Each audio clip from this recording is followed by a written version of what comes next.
বারান্দার গাছ থেকে রান্নার প্লেটের একটি সুন্দর আনন্দের গল্প। চলুন আজকে আপনাদের সাথে শেয়ার করি। এই যে দেখছেন আমার ছোট্ট বারান্দা, এখানে আমি গাছ লাগিয়েছি মিষ্টি কুমড়া গাছ। অনেকেই ভাববেন বারান্দায় কি আর গাছ হয়, কিন্তু একটু যত্ন নিলে ফল তো হবেই, সাথে পাওয়া যাবে তাজা পাতা। আজ আমি গাছ থেকে কিছু পাতা ছিঁড়ে নিচ্ছি আর ভাবছি এই পাতাগুলো দিয়ে বানিয়ে ফেলে দারুণ একটি নাস্তা, মিষ্টি কুমড়া পাতা দিয়ে বড়া করব। যেহেতু আজকে একটু বৃষ্টি বৃষ্টি মেঘলা মেঘলা আকাশ, যেহেতু বারান্দায় বসে এই বড়াগুলো খেতে পারবো। আর যেহেতু আপনার ভাইও বাসায় আছে, ঈদটাও চলে গিয়েছে, মাছ মাংস খেতে খেতে তার ভালো লাগে না, তো আজকে বড়া করব। নিজের হাতে লাগানো টাটকা গাছের পাতা এই যে দেখুন ছিঁড়ে নেওয়া হয়ে গিয়েছে। এখন এগুলো আমি লবণ পানিতে ভিজে ভালো করে ধুয়ে নিব। পাতাগুলো ভালোভাবে আমি ধুয়ে নিয়েছি।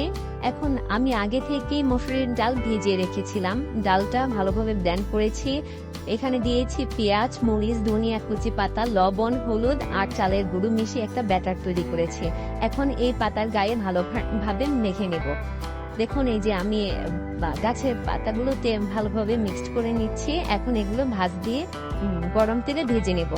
এত বেশি টেস্ট হয়েছে যে আমি ভাজার ক্লিপটাও নিতে পারিনি। আর এই যে যখন খেয়ে ফেলেছি সবগুলো, একটা লাস্টে রয়ে গিয়েছে, তখন মনে পড়েছে এই আমার ভিউয়ার্সদেরকে দেখাতে হবে। তখন আপনার ভাইয়ের হাতে যেটা ছিল সেটাই আমি যে দেখাচ্ছি। তো টেস্ট ছিল, আপনারা ইচ্ছে করলে ট্রাই করতে পারেন। ভিডিওটি ভালো লাগলে একটা লাইক দিয়ে দিবেন, আর এমন আরো ঘরোয়া ব্লগ পেতে চ্যানেলটি সাবস্ক্রাইব করতে ভুলবেন না। দেখা হবে পরের কোনো গল্পে।